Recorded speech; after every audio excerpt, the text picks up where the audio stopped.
പാലാ കരിങ്ങോഴക്കിലെ വീട്ടിലുണ്ടായിരുന്ന മന്ത്രി K M Mani പതിവുകളൊന്നും തെറ്റിക്കാതെ രാവിലെ പള്ളിയിലെത്തി പ്രാർത്ഥനയ്ക്ക് ശേഷം വീട്ടിൽ തന്നെ തുടർന്നു.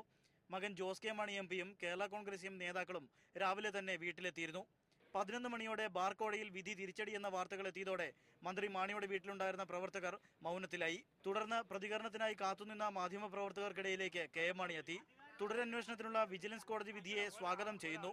തുടരന്വേഷണം എന്നാൽ കുറ്റക്കാരൻ എന്നല്ല അർത്ഥമെന്നും മന്ത്രി കെ എം മാണി പ്രതികരിച്ചു. ഞാൻ അതിനെ സ്വാഗതം ചെയ്യുകയാണ്. തുടരന്വേഷണം നടന്നോട്ടെ. തുടരന്വേഷണം എന്ന് പറഞ്ഞാൽ ഇനിയും വല്ലതും ഉണ്ടോ? ഒന്നുകൂടി ചകഞ്ഞു നോക്ക്, അന്വേഷിക്ക്. കൂടുതൽ അന്വേഷിക്കുന്നതേ കോടതി പറഞ്ഞിട്ടുള്ളൂ. മുമ്പ് മന്ത്രിമാരും മുഖ്യമന്ത്രിമാരും നടത്തിയ കീഴ്വഴക്കങ്ങൾ തുടരുമെന്ന രാജി സംബന്ധിച്ച ചോദ്യങ്ങൾക്ക് മറുപടി പറഞ്ഞു വെച്ചു. ഈ ഇടതുപക്ഷ മുന്നണി ഗവൺമെന്റിന്റെ കാലഘട്ടത്തിൽ, ഐക്യജനാധിപത്യ മുന്നണി ഗവൺമെന്റ് കാലഘട്ടത്തിൽ മുഖ്യമന്ത്രിമാർക്കെതിരെ മന്ത്രിമാർക്കെതിരെ തുടരന്വേഷണങ്ങൾ നടന്നിട്ടുണ്ട്. അന്നൊക്കെ സ്വീകരിച്ച കീഴ്വഴക്കങ്ങൾ ഇവിടെയുണ്ട്. അപ്പം ഞാൻ പഴയ കീഴ്വഴക്കങ്ങൾ ഉണ്ടല്ലോ, എനിക്കും ഞാനതനുസരിക്കും. അത്രയേ ഉള്ളൂ.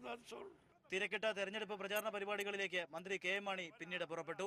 വലിയ തിരിച്ചടിയാണ് മന്ത്രി കെ എം മാണിക്കും കേരള കോൺഗ്രസ് എം പാർട്ടിക്കും വിജിലൻസ് കോടതി വിധിയിലൂടെ ഉണ്ടായിരിക്കുന്നത്.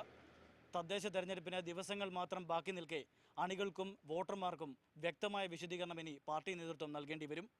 ക്യാമറ പേഴ്സൺ ഷാഫിക്കൊപ്പം ആൽവിൻ തോമസ്, മീഡിയ 1, കോട്ടയം.